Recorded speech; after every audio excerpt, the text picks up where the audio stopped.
सज कर जो शिवालय है पूरी तरीके से तैयार है। अब आपको हम लेके चलते हैं, हमारे पंडित जी हैं दिवाकर त्रिपाठी जी, वो हमारे साथ यहाँ पे जुड़े हुए। पंडित जी, सबसे पहले तो कहना चाहिए ओम नमः शिवाय, क्योंकि कल जो है बेहद महत्वपूर्ण दिन है सनातन धर्म के नजरिए से। हिंदू धर्म में इसकी काफी मान्यता है और मैं पढ़ रही थी कि बताया जा रहा है कि 700 साल बाद ऐसे अद्भुत संयोग बन रहे हैं, 5 महासंयोग बन रहे हैं। तो ऐसे में कौन से शुभ मुहूर्त में कल पूजा अर्चना की जानी चाहिए?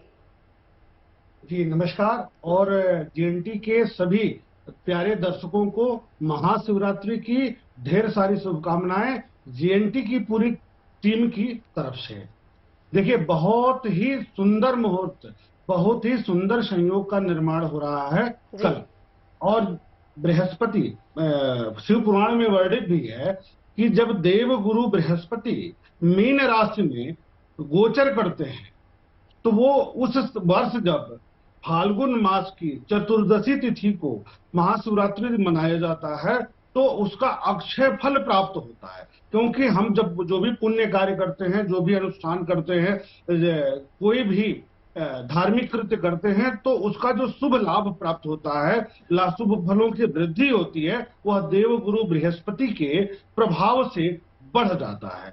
तो इस वर्ष देव गुरु बृहस्पति अपनी राशि मीन में गोचरीय संचरण कर रहे हैं। साथ ही समस्त भोगों को प्रदान करने वाले जो ग्रह माने जाते हैं, कि ऐसा माना जाता है कि सारे सांसारिक सुखों को प्रदान करने वाले जो ग्रह हैं वह हैं शुक्र। और शुक्र इस शिवरात्रि के महाशिवरात्रि के अवसर पर अपनी उच्च राशि में विद्यमान रहेंगे।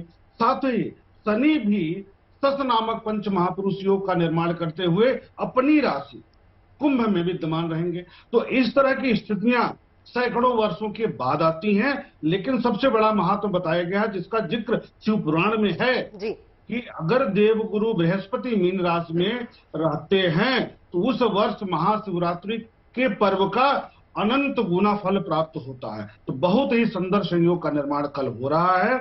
और चतुर्दशी के साथ जो पूर्णिमा की तिथि मिक्स रात्रि होती है उसका बड़ा महात्म रहा है। तो कल यह शुभ स्थिति बन रही है। इस दिन सदाशिव भोलेनाथ की विभिन्न स्तरों पर विभिन्न सामग्रियों के साथ षोडशोपचार सामग्री द्वारा पूजन करना चाहिए। एक इस दिन और बड़ी विशेष बात है कि इस दिन कीर्तन, मनन और चिंतन का बड़ा महात्म्य है।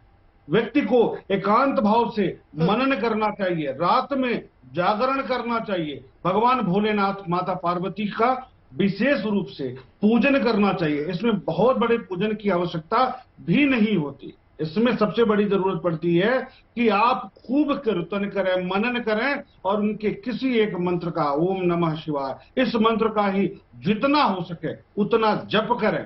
इससे भगवान भोलेनाथ प्रसन्न होंगे, क्योंकि यह हर्षोल्लास का भी पर्व है। यह मन को प्रसन्न करने वाला भी पर्व है, क्योंकि इसमें भगवान भोलेनाथ और माता पार्वती का विवाह भी हुआ था, ऐसी मान्यता है।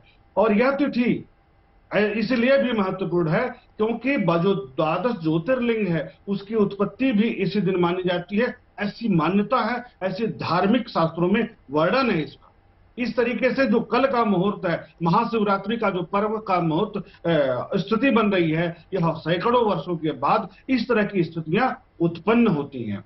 शिवरात्रि के दिन हम जो भी कर्म करते हैं, जो भी हम ईश्वर के भोलेनाथ के प्रति आराधना करते हैं, मंत्र का जप करते हैं, उसका वर्ष भर फल मिलता है। आने वाले जीवन में सभी प्रकार के सुखों की प्राप्ति उसको होती है, चाहे वह भौतिक सुख हो, चाहे वह अभौतिक सुख हो, सांसारिक हो या आध्यात्मिक हो, सभी प्रकार के सुखों का प्राप्ति हो जाती है। साथ ही साथ गरुड़ पुराण, पद्म पुराण, अग्नि पुराण में भी इस दिन का महत्व बड़े ही श्रेष्ठता के साथ बताया गया है।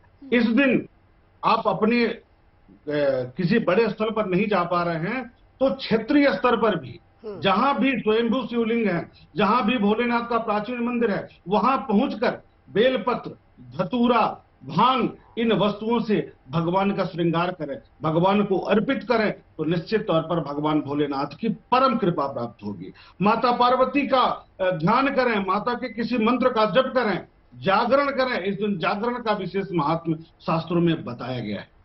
तो यह बहुत पुण्यदायक हो, चाहे काशी विश्वनाथ भगवान हो, चाहे प्रयागराज में मनकामेश्वर मंदिर हो, प्रयागराज में कोटेश्वर महादेव खास है योग पावन के मंदिर लिए, है। साधना के लिए, पूजन अर्चन के लिए, और कैसे भक्तों को भगवान शिव की आराधना करनी चाहिए